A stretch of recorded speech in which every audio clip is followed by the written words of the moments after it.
Alright guys, the other day I told you guys that I had read through Leviticus. I made it and didn't really get a whole lot out of it. Um, Not that there's not good things in there. One of the things that kind of stood out uh, that was in there, I had read all the way up to the end of chapter 25, was there was a lot of stuff in there about the equity, or equity rather, within God's punishment or judgment, and how we're to transfer that equity in our judging of others, or in Israel's judging of its own. Um, just for instance, if you kill your neighbor's cow, you owe him a cow, and this type of thing, you don't owe him 5 cows. So, he's kind of outlining certain provisions in there in those other chapters regarding equity and balance and punishment. So, uh, not that there wasn't anything good in there. There were just nothing that had really jumped out at me. But reading through Leviticus 26 today, um, going through, and God is telling them, in the first probably 20 verses, if you keep my judgments, and you keep my statutes, and you do all these things that I'm telling you to do, then I'm going to make sure that you have plenty of food. I'm going to make sure that none of your enemies come against you. I'm going to make sure that you're healthy and strong. And remember that all of these things that he's promising them and telling them, keep my judgments, the promises are temporal judgments. They're temporal benefits, so to speak, or blessings. They're things that are here on this earth. Nowhere in there are they told to keep these things and you'll go to heaven. That's not ever the case. And I would challenge anybody to find a place in the Old Testament where it says that is the case. But that they're going to be blessed here on earth. So the provision is that our relationship with God is based on faith. Our standing here on earth is based on our obedience. So I think that's kind of what's being gotten at there. But something that did stand out to me was starting in verse 40, or actually back up a little bit, starting those in the 30s. He tells them, okay, but if you don't keep my commandments and you don't keep my judgments, these things are going to come against you. And he tells them, your neighbors will come against you, and you will be plagued with famines, and things like this. But it's interesting the way that it's laid out.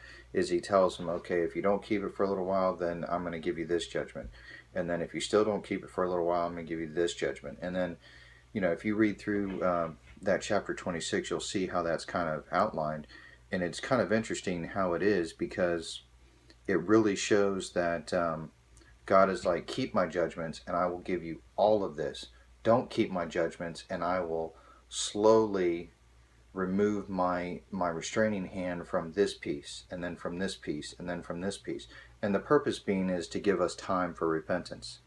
But then you go over to verse 40, and it says, if they confess their iniquity and the iniquity of their fathers, with their trespass which they trespassed against me, that they have walked contrary unto me, and that I also have walked contrary unto them, and have brought them into the land of their enemy, if then their uncircumcised hearts, okay, getting into circumcision of the heart here, okay, we're not talking about outward circumcision, he's talking about a state of repentance.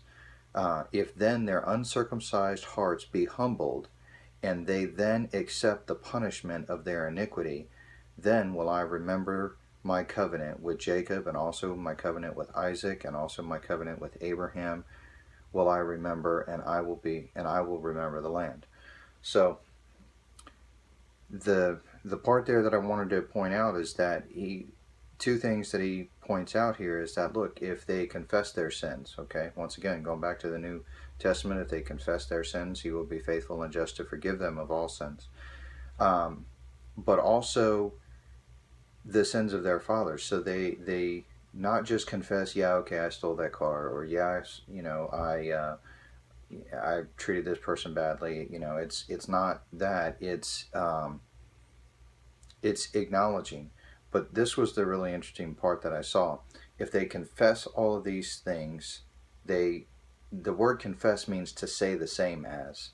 So it's not just saying, yes, I did that. It's saying the same as God says about that. So to confess, let's say, adultery is not just to say, okay, I slept with that girl. It's to say the same thing that God says about sleeping with that girl. Yes, I slept with that girl, and it's bad, and it's evil, and it's wrong, and I'm repentant for it and stuff. It's to say the same as. That's what confession is. Um,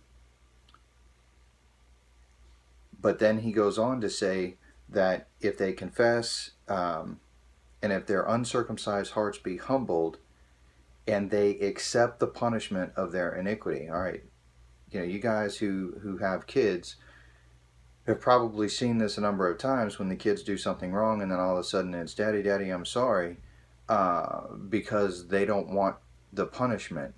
It's not that they're really sorry, they just don't want the punishment for what they've done.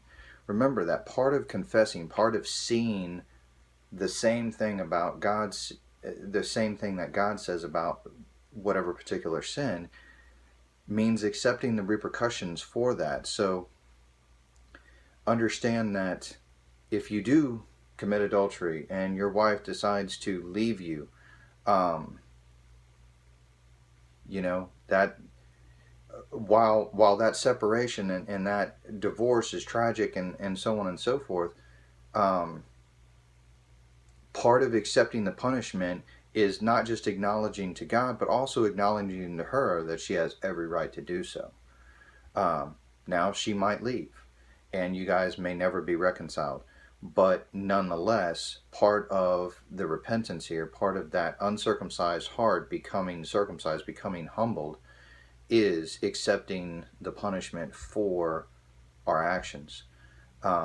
So that was something that I wanted to point out today, that it really just kind of jumped out at me. So, all right, you guys, God bless.